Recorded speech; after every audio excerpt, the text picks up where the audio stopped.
O próximo tema aqui da palestra seguinte é a reforma da Previdência de acordo com a lógica do aprofundamento do neoliberalismo aqui no Brasil. Para isso, eu convido o nosso próximo palestrante, o Wallace Moreira. Seja muito bem-vindo. Onde está o Wallace? Apresentando o Wallace para vocês, ele é doutor em Desenvolvimento Econômico pelo Instituto de Economia da Universidade Estadual de Campinas, mestre em Desenvolvimento Econômico pelo Instituto de Economia da Universidade Estadual também de Campinas, possui graduação em Ciências Econômicas pela Universidade Federal da Bahia, já foi consultor também do Banco Interamericano de Desenvolvimento, BID, pesquisador também visitante de uma universidade da Coreia, também da Rússia e diversos outros cursos que vai trazer agora mais informações para a gente, tratando aí da reforma da Previdência de acordo com a lógica do aprofundamento do neoliberalismo. Boa tarde, eu quero agradecer o convite por participar mais uma vez do evento do Sindifisco. Eu preferi não fazer nenhum tipo de apresentação em slides. Eu vi a programação do Sindifisco e decidi mais contextualizar a reforma da Previdência dentro de um cenário de transformações econômicas e políticas a partir dos anos 90, que, na minha opinião, se aprofundou muito durante o governo do Temer e, na minha interpretação, é um processo de aprofundamento com o governo Bolsonaro, que, diga-se de passagem, foi eleito democraticamente, de tal forma que se sente legitimado em propor uma reforma como tal, sem mesmo considerar uma consulta prévia à sociedade, né? Bom, veja só, eu acho que um dos primeiros pontos mais complexos de se propor uma reforma da Previdência, na verdade, se propor qualquer reforma em um país, é não considerar o cenário ou a conjuntura que nós estamos atravessando. Eu acho que a reforma da Previdência, como ela está sendo proposta, eu a considero um crime contra a sociedade, em particular contra os direitos dos trabalhadores. E principalmente contra as questões sociais do país. Sobre como a reforma da Previdência é, na minha opinião, um tiro de misericórdia na Constituição de 88. Porque a Constituição de 88, ela surge no final dos anos 80, e aí eu já tinha falado isso aqui uma vez que eu vim aqui, como resultado de um processo de acentuamento do crescimento da desigualdade social no Brasil. Para a gente ter muita clareza do que eu estou falando, é importante que a gente perceba que entre 1965 e 1985, nós vivemos um período de ditadura militar com as maiores fases de crescimento econômico e transformação estrutural do país. Só para ter clareza, entre 1968 e 73, que é o período do milagre, crescemos uma taxa média de 11,2%, sendo que em 1973 crescemos 14%. Seríamos a China de hoje. Crescimentos extraordinários. A problemática de todo esse crescimento, de profunda transformação estrutural, com o avanço da industrialização no Brasil, é porque ela veio acompanhada de um crescimento da pobreza profundo. Profundo. Todos os indicadores sociais que vocês quiserem, a não ser, óbvio, pelo Bolsonaro, que diz que o problema é a forma como o IBGE contabiliza e não o problema do crescimento da pobreza, do desemprego. Mas todos os indicadores sociais que nós temos apontam para um crescimento profundo da desigualdade. Qual que é o problema disso? Porque, veja, nós não tivemos um crescimento da pobreza com o país em crise. Nós tivemos um crescimento da pobreza com um país com elevado crescimento econômico e, claramente, um crescimento da pobreza que foi ocasionado por política pública. A política pública implementada pelo governo militar. Por que eu estou fazendo esse paralelo? Porque é muito similar ao que a gente está passando por agora. Majoritariamente nós temos um governo composto por militares. Não é à toa que a reforma da Previdência não toca nos militares, que são um dos principais privilegiados pelo regime da Previdência. Então, entre todo esse período, com elevado crescimento econômico e transformação estrutural, nós chegamos no final dos anos 80, em 87, 88, segundo dados da PNAD, com 75% da população do Brasil entre pobres e miseráveis. Então a gente tem uma população com um contingente de pobres e miseráveis muito grande e, em particular, afetando o Nordeste, ou seja, nós. A Constituição de 88, ela surge, e aí a Previdência consta na Constituição de 88, como um mecanismo de universal de minimizar essa situação de pobreza, com investimento na educação, garantindo recursos vinculados, que é uma das outras propostas do Bolsonaro, é destruir a vinculação, né, dos gastos em saúde e educação, para que se tenha mais flexibilidade em manipular o orçamento público. Então, veja, a Constituição de 88, o propósito dela era contribuir para obrigar o governo federal, os governos brasileiros a orientar políticas públicas, saúde, educação, aposentadoria, para minimizar. E aí, veja, a aposentadoria rural é um reconhecimento claro das precárias condições de vida das pessoas que moram nas zonas rurais do país e, ao mesmo tempo, em reconhecer o diferencial de renda entre o centro urbano e o centro rural no Brasil.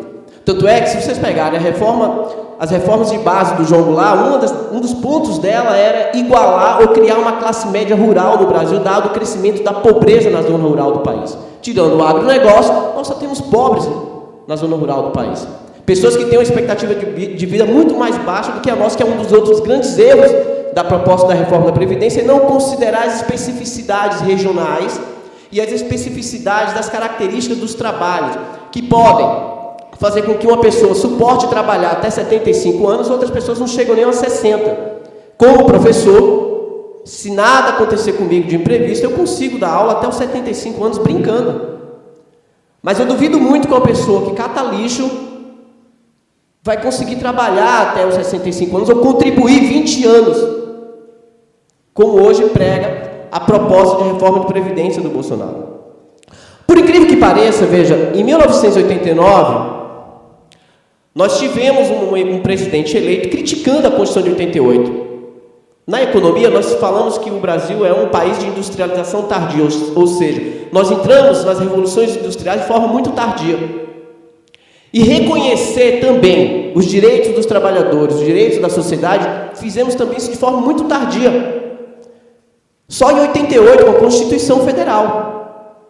Até então, segundo o governo militar, através da sua política salarial número 10, inaugurada em 1966, era necessário criar a pobreza no Brasil. O Roberto Campos e o Mário Henrique Simons, os dois grandes economistas do regime militar, escreveram textos sobre isso, dizendo que era necessário tirar a renda dos trabalhadores para transferir para aqueles que tinham mais dinheiro, que é o mesmo discurso que está sendo feito agora de forma velada pela reforma da Previdência. É a mesma característica.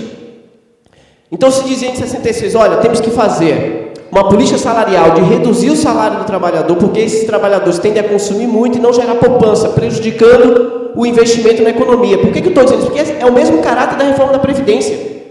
Vamos fazer um ajuste para gerar um processo de poupança no país, reduzir os gastos do governo público e gerar investimento.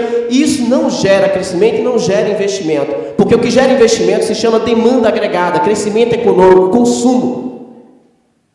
A reforma da Previdência não vai gerar crescimento e não vai resolver o problema nenhum do país, porque o problema do país não é a Previdência. A gente tem que ser muito claro nisso. Então, veja, quando a gente elege o Collor em 89, o Collor se elege propondo destruir a Constituição de 88, a sociedade o elege.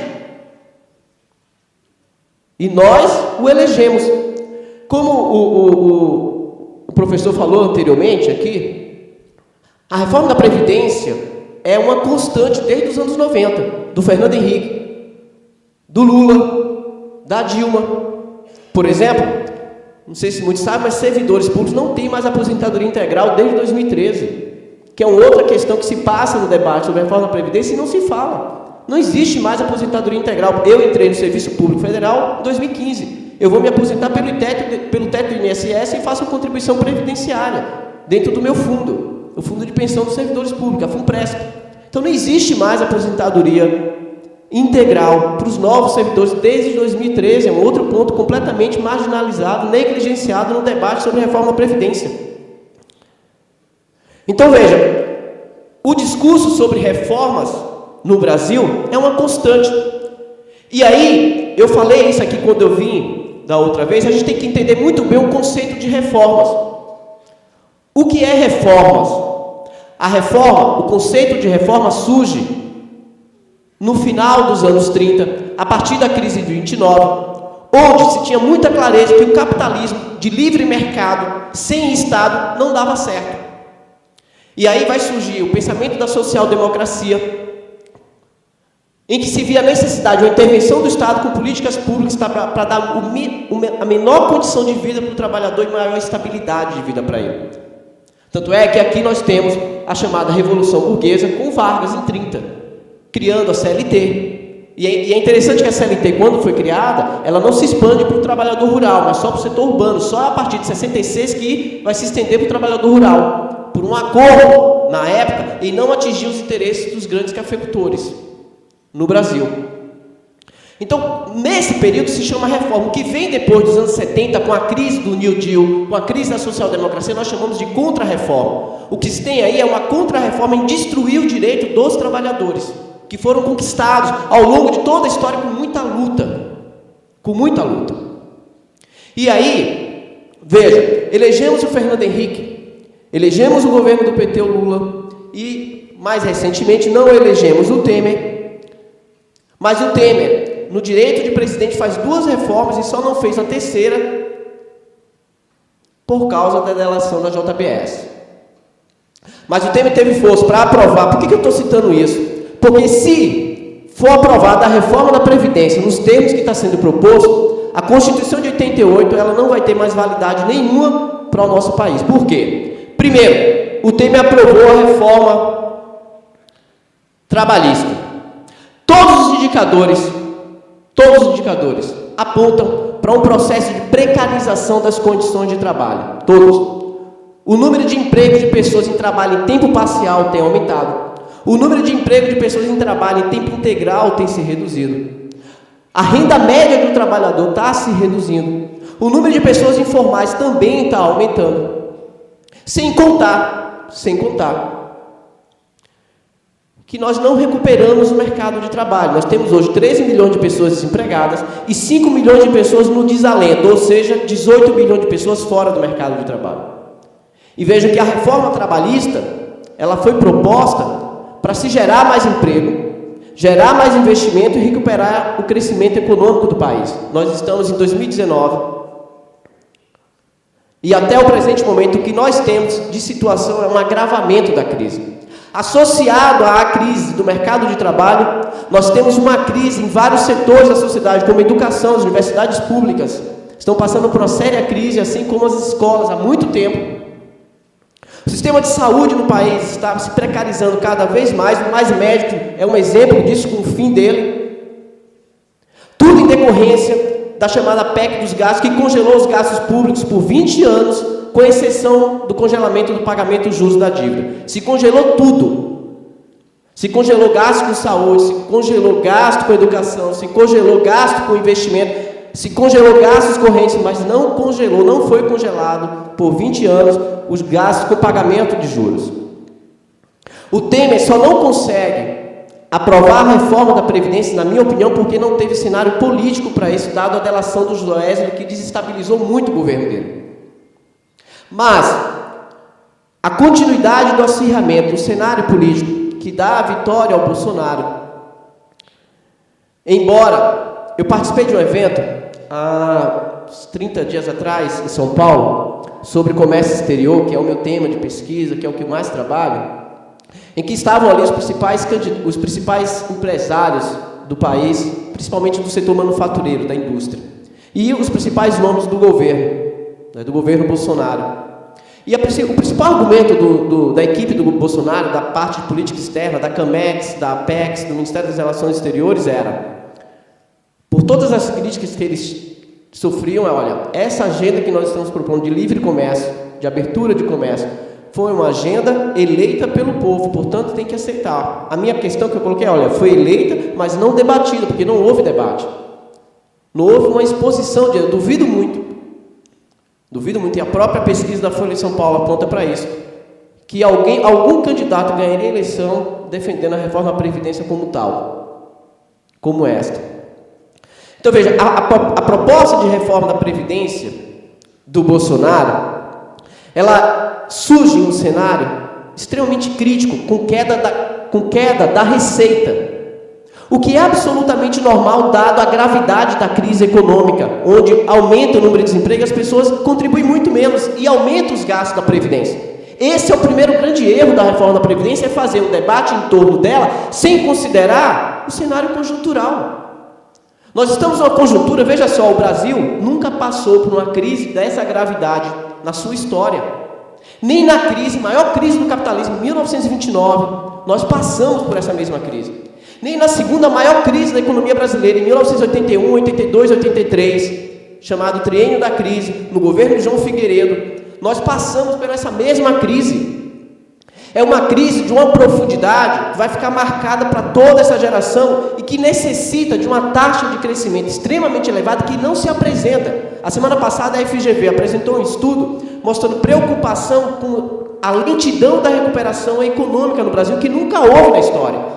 Como nós tivemos 2 anos seguidos de taxa negativa de crescimento, que soma quase 7%, para a gente recuperar isso, precisaríamos crescer pelo menos 5% ao ano, para retomar o nível de utilização da capacidade instalada e estimular o investimento do empresário. Não vai ser a reforma da Previdência que vai estimular o investimento do empresário, isso eu posso garantir. Quem estimula o investimento é a demanda agregada. Por isso, quando se fala, e eu acho que um dos maiores erros do debate em torno da reforma da Previdência, é debater a reforma da Previdência como se fosse a salvação para o crescimento do país. Me mostre e me prova o que uma reforma da Previdência estimula o investimento. Eu desafio a qualquer um economista, a qualquer uma pessoa que defenda a reforma da Previdência, a me dizer como a reforma da Previdência estimula o investimento do empresário.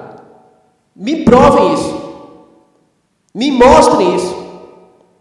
O próprio Jean Biagi, que esteve aqui na semana passada em um evento da FIEB, debatendo com o Paulo Clias, que é um especialista em políticas públicas, falou que não ia debater a relação entre previdência e crescimento, porque o interesse dele era só a previdência, porque ele sabe que não tem como provar isso. Ele sabe que não existe essa relação entre previdência e crescimento econômico, assim como também não existe relação entre reforma trabalhista e geração de emprego, e o tempo está aí para mostrar isso. Aprovamos a reforma trabalhista, o desemprego está aumentando. Sabe qual vai ser o resultado básico da reforma da Previdência? É aumento da pobreza. Dos 83%, dos 1 trilhão e 300 que o governo se propõe a economizar, 83% é em cima do benefício de prestação continuada e da contribuição dos trabalhadores que ganham até 2 salários mínimos. Vai pegar basicamente essas pessoas. Ou seja, um trabalhador pobre. E veja, o posicionamento do governo atual desconsidera um elemento básico, que a professora Denise Gentil tem apresentado isso de forma constante. Se vocês considerarem a Constituição de 88, a Previdência não tem déficit, ponto. Vocês podem até questionar, mas no mundo inteiro não é assim, mas lamentavelmente, infelizmente ou felizmente, a Constituição de 88 garante que a receita não é só o INSS, como se é contabilizado pelo governo por todos aqueles que defendem a reforma da Previdência. A professora Denise Gentil, na sua tese de doutorado, utilizando o conceito de receitas da Constituição de 88, mostra que a Previdência tem superávit, sem considerar as desonerações para vários setores da atividade produtiva do país que não oferecem contrapartida nenhuma para a sociedade. Eu não sou contra a desoneração, desde que ela tenha uma contrapartida para a sociedade. Vejamos as desonerações nos últimos anos do governo da Dilma. Qual foi a contrapartida? Nenhuma, aumento do desemprego.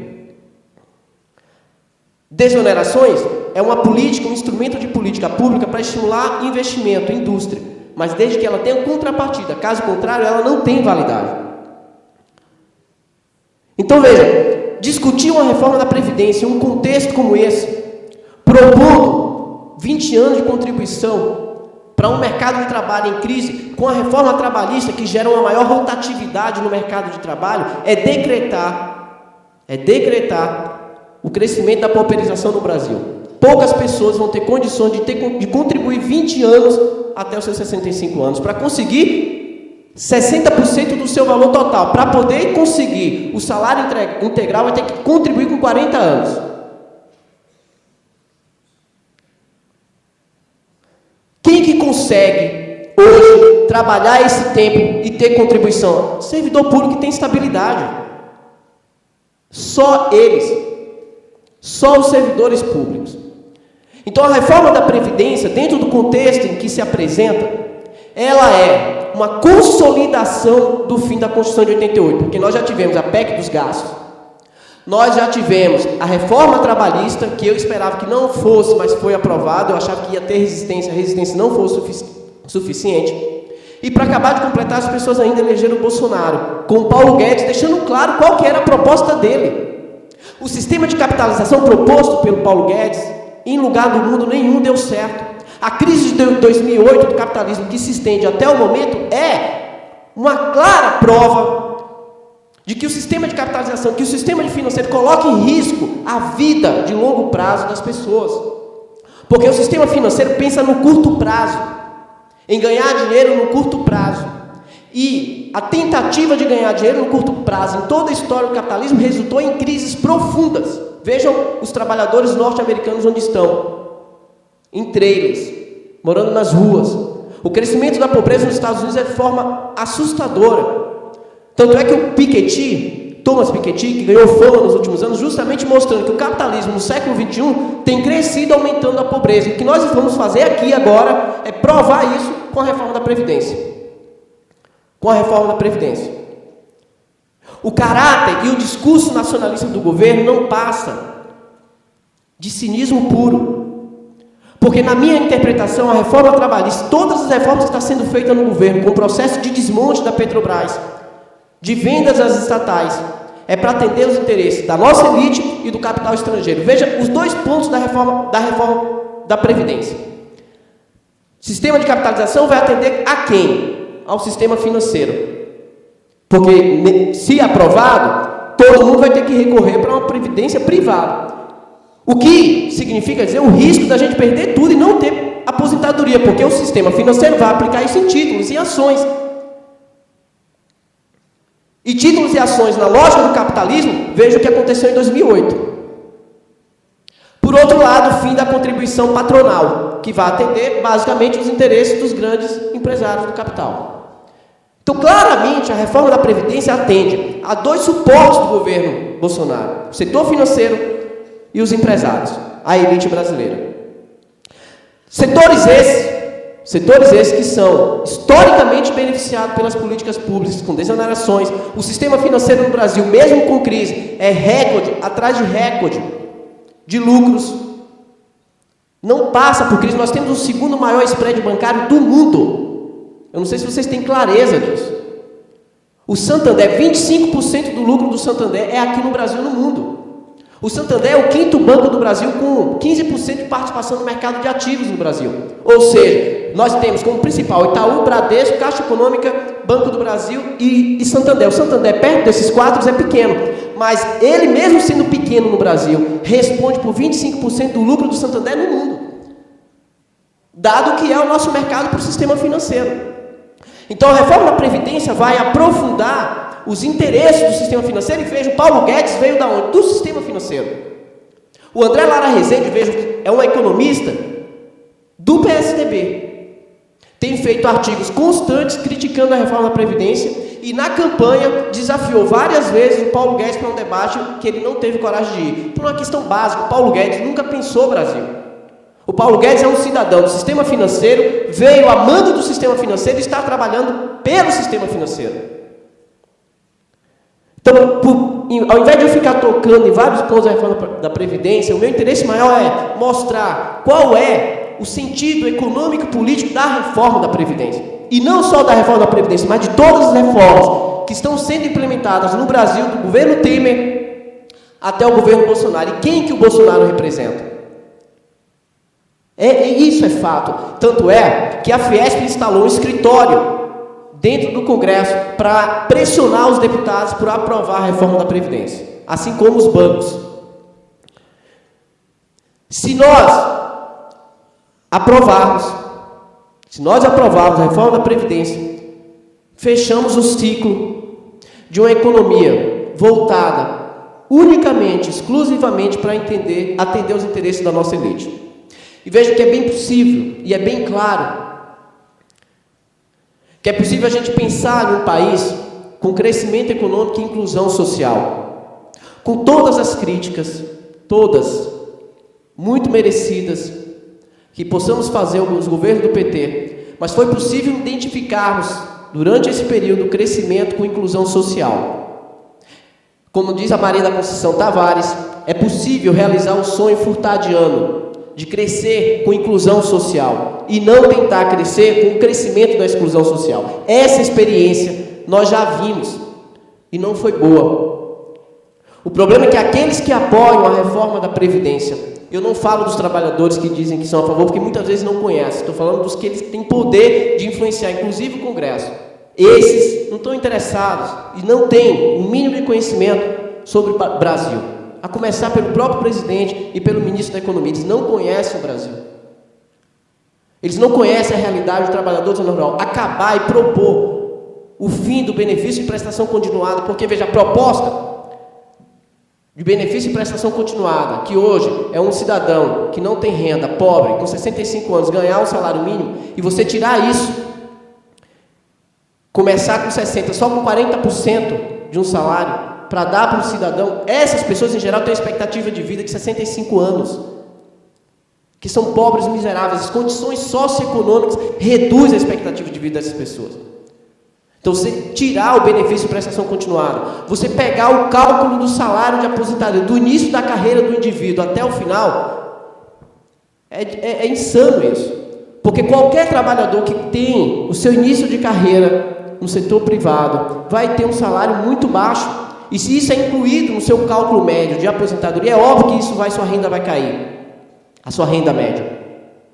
Então, são elementos que estão sendo colocados para a reforma da Previdência que tende a agravar a crise social no país.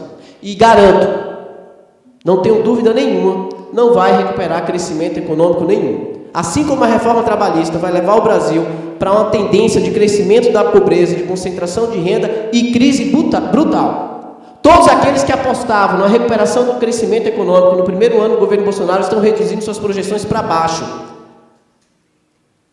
Todos aqueles que apostavam e davam até 3, 4 crescimento, com a Dilma caindo e o Temer ascendendo ao poder, nós tivemos 2 anos seguidos de taxas negativas de crescimento e 2 anos seguidos com crescimento de 1% ao ano, e isso com todas as reformas que iriam alavancar o investimento.